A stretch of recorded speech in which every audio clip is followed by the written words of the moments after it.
बात यह है कि अभी जो इन दो लोगों को आपने सुना, संतोष और लक्ष्मण, इन लोगों के लिए, इन दोनों लोगों के लिए मैंने देखा है कि विद्रोही की कविता केवल बहुत सारी कविताओं में एक कविता नहीं है। यानी साहित्य के विद्यार्थी दोनों हैं, आलोचक हैं, एक्टिविस्ट हैं, बहुत सारी कविताएं पढ़ते हैं, लिखते हैं, लेकिन विद्रोही की कविता इनके लिए जिंदगी जीने का रास्ता भी है। यानी वो कविता है जिससे इनकी जिंदगी की, इनके साहित्यिक, सामाजिक सारे संघर्षों की प्यास बनती है। तो इसलिए जो कुछ कहा गया है अब तक, उसमें कुछ मैं खास जोड़ दूंगा, इसकी कोई बहुत संभावना नहीं है। लेकिन जो कुछ थोड़ा बहुत मैंने सुना है, पढ़ा है, उस पर जरूर बात करूंगा। मैंने जो लिखा है इस किताब में वो लेख संकलित है जो उनके मृत्यु के समय लिखा गया था हंस पत्रिका के लिए। और उस लेख में भी मैंने इस बात पे थोड़ा गौर किया था कि क्यों विद्रोही की कविता का वैसा साहित्यिक मूल्यांकन नहीं हुआ उनके जीवन में जिसके वो हकदार थे।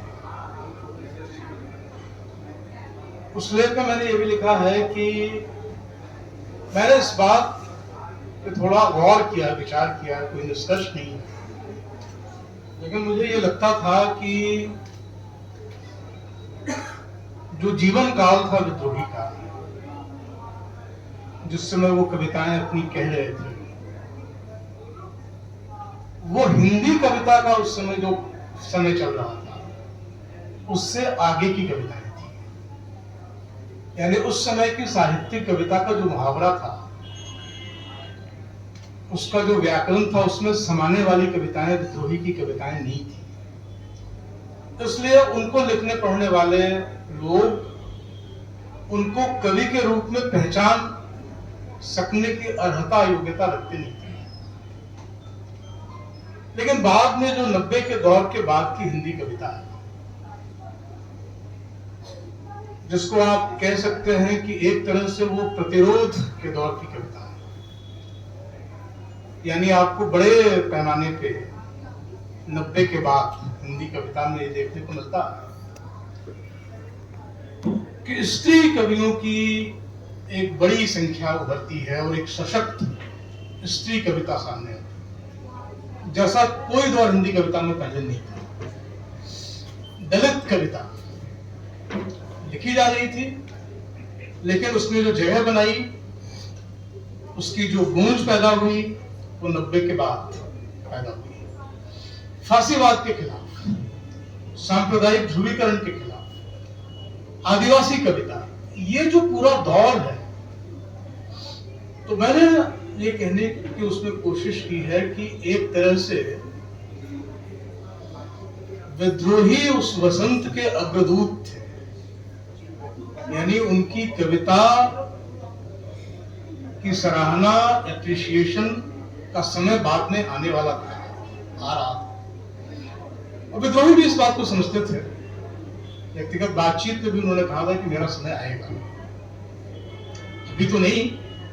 उनको जरूर आशा रही होगी कि शायद उनके जीते जी वो समय आ जाएगा। मैं साहित्यिक दुनिया की बात कर रहा हूं, उनकी लोकप्रियता तो स्थापित हो ही चुकी थी, लेकिन साहित्यिक दुनिया में उनके महत्व को पहचानने का समय 90 के बाद शुरू होता है, आ रहा है। यह समय जैसे जैसे बीतेगा, वैसे वैसे हिंदी कविता का जो साहित्यिक यूनिवर्स है, उसमें निश्चित रूप से विद्रोही की कविता का महत्व बढ़ेगा। किसी भी भाषा में, किसी भी समाज में बहुत तरह की कविताएं होती हैं। एक यूनिवर्स होता है, एक तरह की कविता नहीं होती। ये हो सकता है कि एक साहित्यिक समाज में एक तरह की भाषा चल रही है, और इसलिए बाकी तरह की कविताएं उस तरह से पहचानी नहीं जा रही। लेकिन उस समाज की कविता का वातावरण किसी एक ही तरह की कविता से पूरा नहीं हो सकता। बार बार ये बात कही जा रही है कि विद्रोही कविता लिखते नहीं थे। उन्होंने कभी कोई कविता कागज पे नहीं लिखी। सारी कविताएं वो कहते थे यानी मौखिक होती थी, और उनको अपनी सारी कविताएं कंठस्थ थी, याद थी। चूंकि कागज पे लिखी नहीं गई तो छपी भी नहीं, छपने के लिए कहीं भेजी ही नहीं गई। उनका पहला संग्रह नई खेती, उनसे कविताएं सुन सुन के लोगों ने कागज पर उतारी, फिर उनसे बात करके उनको कुछ ठीक किया, कुछ ठीक नहीं कर पाए। इस तरह से वो संग्रह बना और छपे हुए रूप में उनकी कविताएं लोगों के सामने आई। वो एक पहला बड़ा कदम था जहां से उनका साहित्यिक मूल्यांकन शुरू हो सकता था। उसके बाद मैं समझता हूँ ये दूसरी महत्वपूर्ण किताब जिसने की विद्रोही की कविता पे, उनके संघर्ष पे गंभीरता से ध्यान खींचने के लिए जो कुछ किया जा सकता था वो किया, कविताओं के चयन के रूप में, संस्मरणों के रूप में और आलोचनात्मक लेखों के संकलन के रूप में। लेकिन ये केवल एक शुरुआत है। ये नहीं कह सकते कि इस किताब से विद्रोही का पूरा मूल्यांकन हो जाता है। एक शुरुआत है, बातचीत शुरू करने का बहाना इस किताब को आए हुए 4-5 साल हो गए। अब ये नए रूप में ये किताब आई है, थोड़ी संपादित होके आई है, कुछ इसमें पृष्ठ कम हुए हैं लेकिन उसकी शार्पनेस बढ़ी है। और इस किताब पे बात करने के लिए यहाँ इतने सारे लोग इकट्ठे हुए हैं। किताब, मुझे पूरी उम्मीद है कि वो एक नया सिलसिला, एक नई बहस शुरू करेगी। मैं कह ये रहा था कि विद्रोही की कविता के बारे में बात करते हुए उस बात को ध्यान में रखने की जरूरत, जो पहले भी कहा, लक्ष्मण ने कहा, संतोष ने भी कहा, कि वो आंदोलन के बीच कही गई कविता। वाचिक परंपरा की कविता कहना ही पर्याप्त नहीं है। वाचिक परंपरा भी बहुत सारी होती है, बहुत तरह की होती है। आंदोलन के साथ साथ जो कविता लिखी जाती है उसकी भी एक अलग परंपरा है। जिन कविताओं का इस्तेमाल आंदोलनों में होता है, जैसे आप सभी जानते हैं कि हमारे जिन कवियों का जिक्र किया गया, गोरख पांडे का या अदन गोंडवी का, या आप बल्ली सिंह चीमा को याद करें, या आप फैज को याद करें, उनकी भी एक तरह की कविता आती है। लेकिन विद्रोही की जो कविता है वो आंदोलन के बीच में ही लिखी गई। कोई ऐसा आंदोलन नहीं था जेएनयू का, छात्रों का, जेएनयू में ही उनका जीवन बीता, और उनके जीवन के बारे में जानने समझने के लिए मैं सिर्फ याद दिलाऊंगा कि एक बड़ी खूबसूरत फिल्म नितिन पमनानी की, मैं तुम्हारा कवि हूं। इतनी सुंदर फिल्म है, इतना बढ़िया डॉक्यूमेंटेशन है। हम शुक्रगुजार हैं नितिन के, उन्होंने वो फिल्म उनके जीते जी बनाई। तो उनकी जिंदगी के बारे में, उनकी कविता के बारे में जानने की वो अच्छी कृति है। आप देखेंगे कि आंदोलनों के बीच वो हर आंदोलन में जाते हैं, मोर्चे पे जाते हैं, बैरिकेड्स पे खड़े होते हैं। और जेएनयू के आंदोलनों की विशेषता थी कि वहां विद्रोही की कविता जरूर हुई। तो वो जो कविता बनती है, कोई कवि कागज पे बैठ के कविता लिख रहा है, इस बात की संभावना बहुत कम होगी कि उसको अपनी वो कविता पूरी की पूरी शब्दशः याद होगा, क्योंकि वो कुछ क्रिएट कर रहा है, कुछ जोड़ रहा है, कुछ घटा रहा है। और जब वो लिख रहा है उस समय वो अकेला है, उस समय उसका अकेलापन उसके साथ है। हिंदी के कवियों की तो आम शिकायत होती है कि कहते हैं कि हमारा पाठक कौन है, हमको पता नहीं। जब आप कविता लिख रहे हैं, आपके सामने आपका पाठक नहीं होता, आपको मालूम ही नहीं होता कविता कौन पढ़ेगा, पढ़ेगा कोई कि नहीं पढ़ेगा, कहीं कवियों के बीच ही वो कविता नहीं रह जाएगी। अक्सर यही होता है कि कविता लिखते समय आपके दिमाग में दो चार कवि होते हैं कि ये हमारी कविता पढ़ेंगे तो क्या कहेंगे। कोई समाज, कोई पाठक वर्ग बड़ा नहीं होता। तो ये कविता पाठक, जो विद्रोही का पाठक था, उनके बीच लिखी गई है और ये वाक्य दर वाक्य वहीं से बनती हुई कविता है। एक वाक्य से दूसरा वाक्य पैदा होता है, संघर्ष के बीच, आंदोलन के बीच। तो जब एक वाक्य से दूसरा वाक्य पैदा होता है तो एक सिलसिले में वो कविता कंठस्थ हो जाती है। वही कविताएं याद रह सकती हैं जो इस प्रक्रिया में बने और जो एक जन समूह के बीच, संघर्ष के बीच बने। और वही कविताएं सच्ची कविताएं होती हैं। विद्रोही की कविता में कितनी कला है, कितनी कला नहीं है, ये सवाल ही ठीक नहीं है। क्योंकि वो जो उसकी जो प्रक्रिया है कविता की, वो असल में जो कविता की प्रक्रिया होनी चाहिए, वो उससे बनी हुई कविता है। इसलिए वो पूरी की पूरी मुकम्मल कविता है, पूरी याद रहती है। उसमें एक वाक्य आप इधर से उधर कर नहीं सकते, कोई कर नहीं सकता, कभी खुद नहीं कर सकता। तो इसलिए आप देखेंगे कि विद्रोही की कविता में अवसाद कहीं नहीं मिलेगा आपको, डिप्रेशन नहीं मिलेगा। विद्रोही की कविता में बहुत सारी आधुनिक किस्म की चीजें, अकेलापन, वो निजता, दुख, इस तरह की चीजें, शून्य, भटकाव, आध्यात्मिक सवाल, कुछ रहस्यमय संकेत, ये सारी चीजें सिरे से नदारत हो ही नहीं सकती। क्योंकि जब आप आंदोलन के बीच होंगे, बैरिकेड पे होंगे, तो ये सब चीजें नहीं होंगी, ना आपके सामने होंगी, ना आपकी कविता में। तो उस दौर की जो कविता थी, प्रगतिशील कविता थी, जिसको हम 80 के दौर की कविता कहते हैं,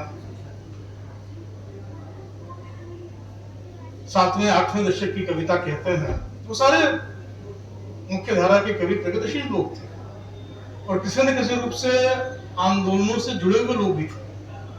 लेकिन वो कवि थे, कलाकार थे। मुख्य रूप प्राइमरली वो कवि और कलाकार थे, प्राइमरली वो एक्टिविस्ट नहीं थे। जबकि विद्रोही प्राइमरली एक्टिविस्ट थे, एक कवि एक्टिविस्ट थे। तो एक अलग तरह की कविता है। वो लगातार लोगों से बात करती हुई, बहस करती हुई, कई बार उनके सामने बड़े गंभीर सवाल रखती हुई कविता है। जब मैं पहली कविता, मुझे याद है, स्मृति है उस कविता की, जनमत पे छपी थी ये कविता, जो पढ़ी गई बार बार, जन मन गण, जन गण मन, जन गण मन, तीन खंडों की वो कविता है, जिसमें एक ही खंड बार बार कोट किया जाता है, जिसमें अपने को पराजित योद्धा कहते हैं। लेकिन कहते हैं अपने को पराजित योद्धा, पर वो कविता ये कहती है कि ये योद्धा पराजित नहीं हुआ, पराजित हो ही नहीं सकता। क्योंकि जो ये कह रहा है कि मैं सब बड़े बड़े लोगों को मार के मरूंगा, पराजित इस अर्थ में कि जो लड़ाई हमने छेड़ी उसको हम अपने जीते जी जीत नहीं पाए, और शायद हमारी मौत भी उस लड़ाई का एक हिस्सा बनेगी। मैं योद्धा तो हूं, लेकिन इस अर्थ में पराजित, लेकिन मरूंगा भी, मौत भी होगी। तो वो एक पराजित व्यक्ति की मौत नहीं होगी। सब बड़े बड़े लोगों को मार के तब मैं मरूंगा जब बसंत का मौसम होगा। तो संतोष ने ठीक ही इशारा किया कि वसंत का मौसम एक नए जमाने का संकेत देता है, जिसका हम सपना देखते हैं। वो कविता मैंने जनमत में पढ़ी थी, जनमत का वो पृष्ठ भी मुझे याद है। और वो उस कविता का जो झटका है, जो आवेग है, जब आप पहली बार उस कविता को पढ़ते हैं, वो पत्थर की लकीर की तरह आपके दिल पे उठ जाती है, आप उसको भूल नहीं सकते। आप ढूंढिए, मृत्यु पे बहुत सारी कविताएं लिखी गई हैं, हिंदी में शायद उतनी नहीं लिखी गई है, दूसरी भाषाओं में लिखी गई। लेकिन ऐसी कविता जिसमें कोई कोई चिंता नहीं है, कोई दुख नहीं है, कोई अवसाद नहीं है, कोई अकेलापन नहीं है, कोई दूसरी दुनिया की कल्पना नहीं है, कोई स्मृतियां नहीं है कि हम किसको याद करेंगे, किसको नहीं करेंगे। वो खुद एक सेलिब्रेशन है, वो खुद एक संघर्ष, मौत भी एक संघर्ष के रूप में, संघर्ष का एक हिस्सा बन गया। तो आप मौत को एक अलग नजरिए से देखना सीख जाते हैं, मौत का अर्थ ही बदल जाता है। आज हम देख रहे हैं दुनिया में कितने सारे लोगों के लिए मौत का अर्थ बदल गया। बहुत से लोग कह रहे हैं कि गजा में लड़ाई चल रही है, फिलिस्तीन में लड़ाई चल रही है, 50,000 लोग मर गए, 60,000 लोग मर गए, 1 लाख लोग मर गए, किसी को मालूम नहीं है कितने लोग ठीक ठीक मर गए। आंकड़ा 60,000 के आसपास, सरकारी आंकड़ा जो वहां दिए। क्या गजा खत्म हो जाएगा? क्या 50-60,000 1 लाख लोगों के मरने से गजा की लड़ाई खत्म हो जाएगी? नहीं खत्म होगी। और गजा को आप हरा नहीं सकते, क्योंकि गजा के लोगों के लिए मौत का अर्थ बदल चुका है। आपके लिए होगा वो मौत, उनके लिए मौत नहीं, वो संघर्ष का हिस्सा है। शहादत भी संघर्ष का एक रूप है। जब आप कुछ और नहीं कर सकते तो शहादत देकर संघर्ष करते हैं,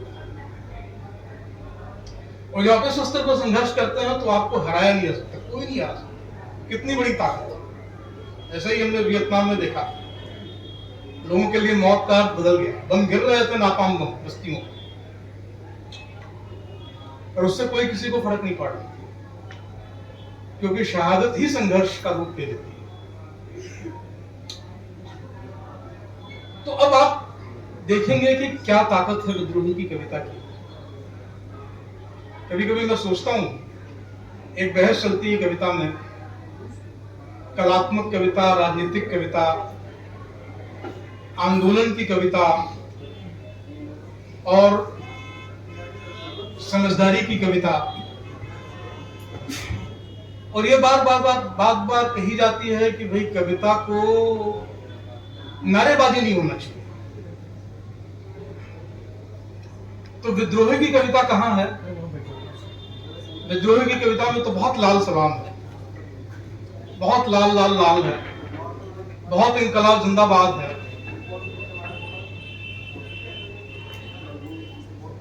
इसके बाद भी कोई चीज है कि विद्रोही की कविता कविता रहती है, नारेबाजी नहीं बनती। वो नारों का काव्यात्मक इस्तेमाल कर लेती है, लेकिन नारेबाजी में रिड्यूस नहीं होती है। ये बहुत मुश्किल है। बहुत बड़े बड़े कवि जब आंदोलन के लिए लिखते हैं तो उनकी कविता कुछ कुछ नारेबाजी जैसी लगने लगती है, लेकिन विद्रोही की कविता नहीं लगती। क्यों? इसलिए 2 चीजें हैं उस कविता में। एक तो है दुख, जनता का दुख, आम लोगों का, जो मेहनत कश अवाम है, जो मेहनत का अवाम है और जो उत्पीड़ित है, जो अन्याय का शिकार है, उसका जो उबलता हुआ धड़कता हुआ दुख है, वो पूरी विद्रोही की कविता में शुरू से आखिर तक हर जगह मौजूद है। वो कहीं किसान का दुख है, बहुत सारी जगहों पे वो औरत का, स्त्री का दुख है, बहुत सारी जगहों पे गुलामों का दुख है, मजदूरों का दुख है। पूरी दुनिया और पूरी सभ्यता का इतिहास उनके सामने हमेशा रहता है। जिसको फैज ने कहा था कि अनगिनत सदियों का तारीख, क्या है, अनगिनत सदियों का तारीख दहकता हुआ, का शब्द भूल रहा है, हजारों सदियों का जो अंधेरा इतिहास है उसका दुख।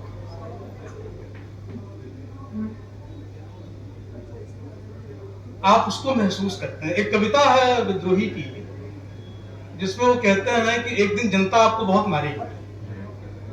बड़ी अद्भुत कविता, बहुत मारेगी, बहुत ठहर के मारेगी, बहुत समझा समझा के मारेगी, एकदम लगता है कि तो नारेबाजी हो रही है,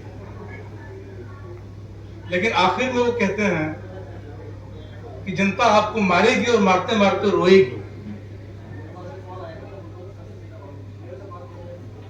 और तब आप कुछ सुनाएंगे तो जनता सुनेगी नहीं, क्योंकि उसका अपना ही दुख इतना बड़ा है कि उसके पास कुछ सुनने को बचा नहीं। तो ऐसी भी कविता जिसमें यही है कि कैसे अत्याचारियों को एक दिन जनता मारेगी, एक फैंटेसी है और एक विश्वास भी है, लेकिन उसमें भी वो जनता के उस दुख को याद करते हैं, वहां से वो गुस्सा पैदा होता है और वो चीज उसको नारेबाजी से अलग करके कविता और एक बड़ी कविता बनाता है। तो एक तो दुख है और दूसरा इंसाफ, न्याय, इसकी बात बार बार की। न्याय की मांग ये विद्रोही की कविता का बिल्कुल बीज मंत्र है।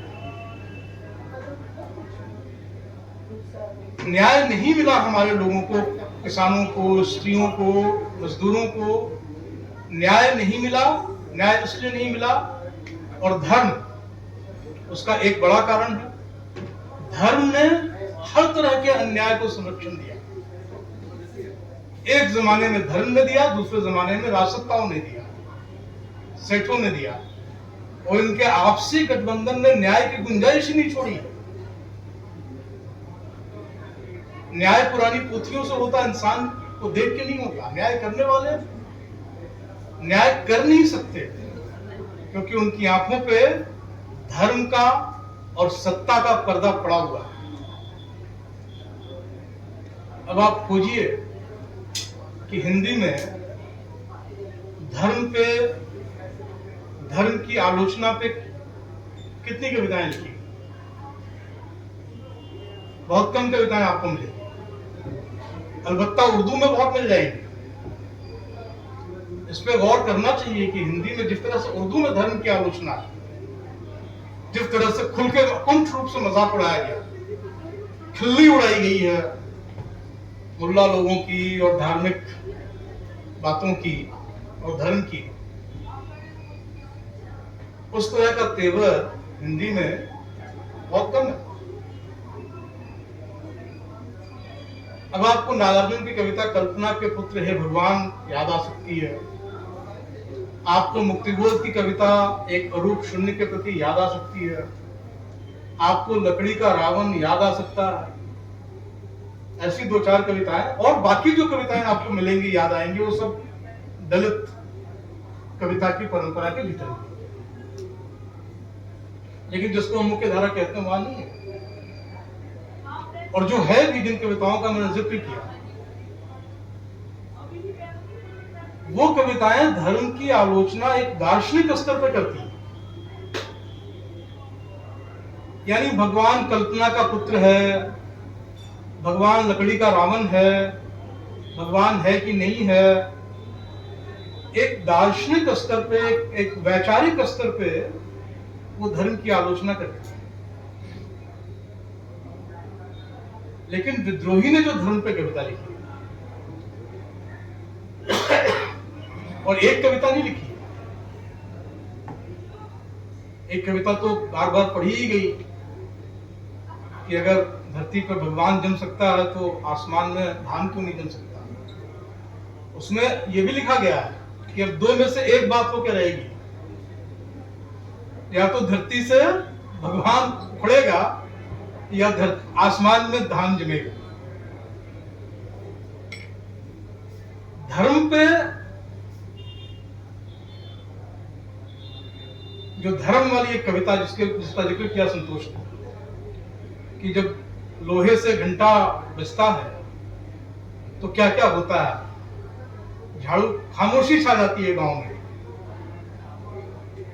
झाड़ू लगाती, चूड़ियां चुप हो जाती हैं, और जो अरवा चावल, छोटी मोटी चीजें, सिक्के विक्के लोगों ने बचा के रखे हैं, छुपा के रखे हैं, बच्चों से जो घी चुरा के रखा है, इतना कम है कि चुरा के रखा गया, कभी आपद विपद में काम आएगा, वो सब महादेव के लिंग पे चढ़ जाता है। और लंबी कविता, सुअरों को भगवान बना देता है, सुअरों को भगवान बना देता है। और एक ऐसा भगवान बना देता है धर्म जो गंदे में भी गमकता है, गंदगी में भी जो गमकता है। ऐसा प्रहार क्यों नहीं कर पाए हमारे बड़े कवि? धर्म के ऊपर किसी ने क्यों नहीं लिखा? क्योंकि विद्रोही के लिए धर्म कोई दार्शनिक सवाल नहीं था। ईश्वर का अस्तित्व है कि नहीं है, क्या है क्या नहीं है, ये सवाल नहीं था। सवाल था कि धर्म हमारे लोगों के साथ क्या कर रहा है।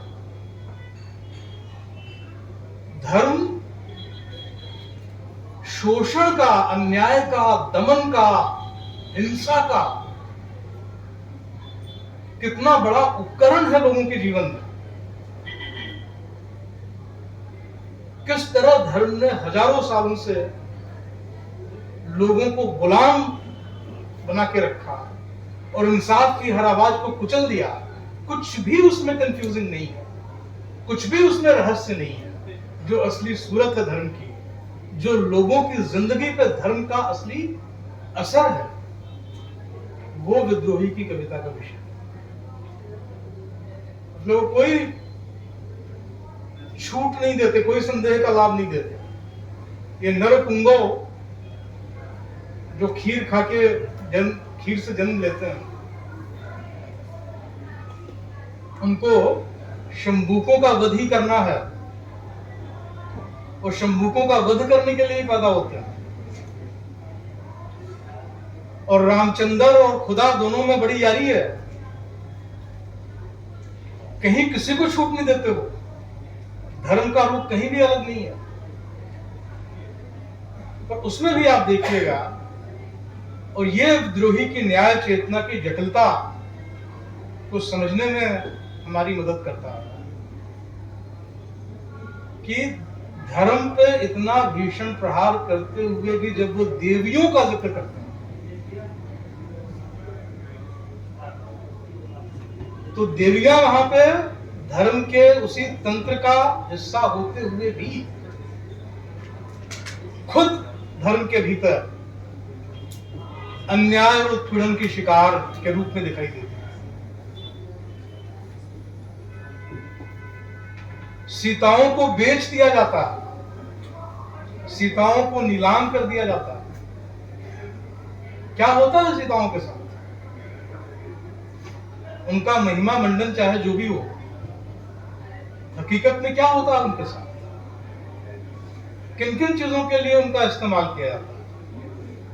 तो ये देवियां यानी विद्रोही की कविता में न्याय का बोध इतना जटिल है कि वो कहीं भी कन्वेंशनल नहीं है।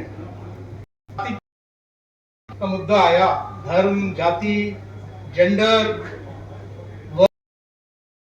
ये सारे अन्याय एक दूसरे को मजबूत बनाते हैं और एक दूसरे के साथ मिलकर काम करते हैं। आप इनको अलग अलग करके देख ही नहीं सकते। ये बात तो बहुत बाद में जाके फेमिनिस्ट डिस्कोर्स में भी आई कि भाई ये सारे एक ही अन्याय नहीं है जो आप कहते हैं कि जेंडर के आधार पर और वर्ग के आधार पर। सारे अन्याय मिलकर काम करते हैं। उनके गठबंधन को आप नहीं पहचानेंगे तो आप किसी से भी नहीं लड़ पाएंगे। तो विद्रोही की कविता में ये समझदारी कहीं भी धूमिल नहीं है। अब कोई ऐसी कविता इस टक्कर की हिंदी में खोज के लाए और कहे कि विद्रोही तो एक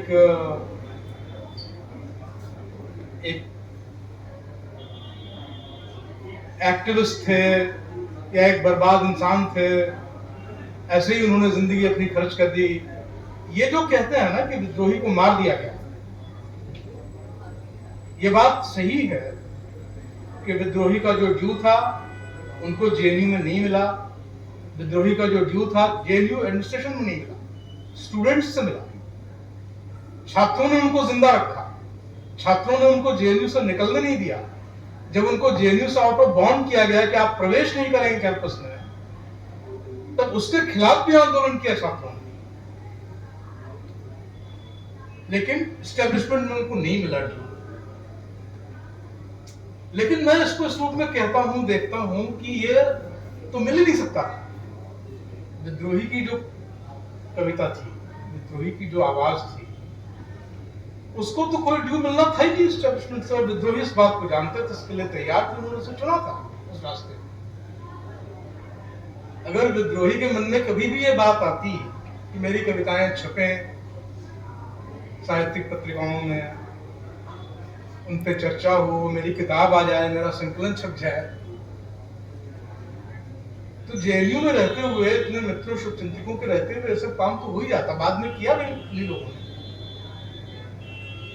आखिरी दौर में, पर विद्रोही की ये चिंता नहीं। उन्होंने कमाया, ये जीवन कमाया था उन्होंने। ये जीवन ऐसा नहीं कि मतलब उन लोगों ने बदला लिया इसलिए उनको बाध्य किया ये जीवन जीने के। वो अपनी जगह बात है, पर बात है उनकी चॉइस थी, उनको वही जीवन जीना था, जिसको आप बोहेमियन कह सकते हैं, जो भी कह सकते हैं कहिए, हालांकि बोहेमियन नहीं थे। अब इस किताब की भी विशेषता है, इसमें उनकी बेटी के और लोगों के संस्मरण पढ़िएगा तो पता चलेगा कि वो कितने जिम्मेदार पिता थे। हालांकि जिम्मेदार पिता उस अर्थ में नहीं थे कि बच्चों के सुरक्षित भविष्य के लिए कुछ इंतजाम करने में अपना समय लगाएं। आप कह सकते हैं कि वो गैर जिम्मेदार थे, लेकिन उसकी बेटी तो नहीं कहती है ऐसा। उसकी बेटी कहती है कि जो सबसे बड़ी चीज हमारे पिताजी ने हमें सिखाई वो थी कि लालच शून्य होना चाहिए जीवन में, जरूरतें कम से कम होनी चाहिए और आजादी अधिक से अधिक होनी चाहिए। ये मंत्र दिया।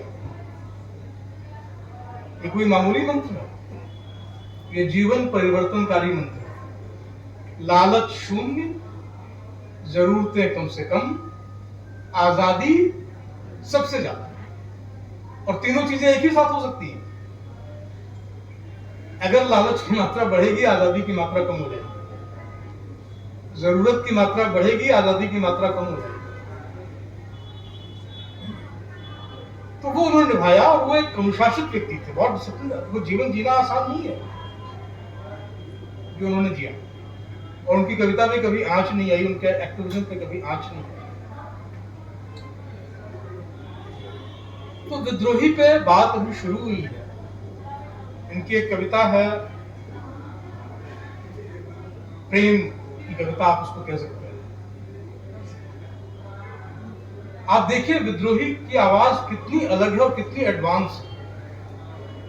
क्या आपने ऐसी कोई कविता पढ़ी है, सुनी है प्रगतिशीलों के बीच में हिंदी में, जिसमें कवि प्रेमी कहता है कि मैं तुम्हारी कल्पना इस रूप में करता हूं कि तुम्हारे हाथ में एक भरी हुई बंदूक, मैं तुमसे प्रेम करता हूं क्योंकि तुमको देखकर मेरे मन में क्रांति की आशा पैदा होती है। अब आप ये कह सकते हैं कि क्रांति की आशा पैदा होती है तो नारेबाजी वाली बात है, कह सकते हैं। क्यों भाई, आपको प्रेमिका को देख के, सौंदर्य को देख के क्रांति की याद क्यों आती है? आपको लग सकता है कि ये जबरदस्ती जोड़ी हुई चीज है, पर ऐसा नहीं है। जब आप कविता को आगे पढ़ते हैं तो सौंदर्य का अर्थ ही बदल जाता है। मैं कल्पना करता हूं कि तुम्हारे हाथों में एक बंदूक है, और वो बंदूक तुम चलाती हो अन्यायी लोगों पे, और तुम घायल होती हो, तुम्हारे कपड़े फट जाते हैं, और उस समय मैं तुम्हारी सेवा करने और तुम्हारे घाव भरने और सहलाने के सिवा और क्या कर सकता हूं। अब आप इस कविता को, जो बहुत मशहूर कविताएं हैं, जैसे कैफी आजमी की कविता, कौन सी कविता? वो कैफी की है, मजाज की है, मजाज की भी कविता है कि तेरे माथे पे ये आंचल खूब तो बेहद खूब है, लेकिन तू इस आंचल का एक परचम बना लेती तो अच्छा होता। उसमें कल्पना की जा रही है कि तुम अपने आंचल का परचम बना लो, लंबी कविता हो, नज्म है। तो एक तरह से कवि आह्वान कर रहा है, अपनी महबूबा से कह रहा है कि तुम परचम बना लो, तुम क्रांतिकारी बन जाओ, ये मैं तुमसे कह रहा हूं, तुमसे आशा करता हूं। और कैफी की जो कविता है उसमें कहते हैं, मेरी जान मेरे साथ ही चल। हाँ, चल मेरी जान मेरे साथ ही चलना है तुझे। वो भी एक आशा है कि तुमको ये सुंदर गुड़िया बन के नहीं रहना है, तुमको लड़ाई करनी है, तुमको मेरे साथ आना है, मेरे साथ ही चलना है। दोनों बड़ी प्रसिद्ध, बड़ी महत्वपूर्ण कविताएं हैं। और कहा तो यह जाता है कि शौकत आजमी ने ये कविता सुन के ही उनसे शादी करने का फैसला किया। अपनी मंगनी कहीं और हो गई थी, उसको तोड़ दिया, मैं नहीं करूंगी, मैं तो इसी से करूंगी शादी जिसने ये कविता लिखी है। पर उस कविता में अभी स्त्री ही है, और उसको पुकारने वाला, बुलाने वाला, उसको लीड करने वाला पुरुष ही है। वो कह रहा तुमको मेरे साथ चलना, मेरे साथ ही चलना, तुमको परचम बनाना। पर इस कविता में स्त्री के हाथ में बंदूक है और पुरुष कह रहा मेरा काम है, तुम घायल हो जाओगे, मैं तुम्हारे जख्म पे मलहम लगाऊंगा। वो लीडरशिप की पोजीशन से बात नहीं कर रहा, वो उसके पीछे पीछे चल रहा है। तो कोई कविता अगर इस टक्कर की कोई प्रेम कविता हो तो आप कहिए कि भाई ये कवि तो कवि नहीं है, एक्टिविस्ट। तो ऐसी बहुत सी चीजें हैं, कम कविताएं हैं, लेकिन और कोई भी कविता, मैंने देखा कोई कविता बनावटी कविता तो है नहीं कमरे में लिखी हुई, सब आंदोलनों के भीतर से पैदा हुई, संघर्षों के भीतर से पैदा हुई कविता है। समझदारी के साथ उसके सारे जटिल स्तरों को समेटती हुई, संवाद करती हुई कविता। तो वो जब बातचीत में आएगी, जब उस पर चर्चा होगी, ये किताब आई है, आशा करनी चाहिए कि और किताबें आएंगी, और लेख आएंगे, और बातचीत होगी।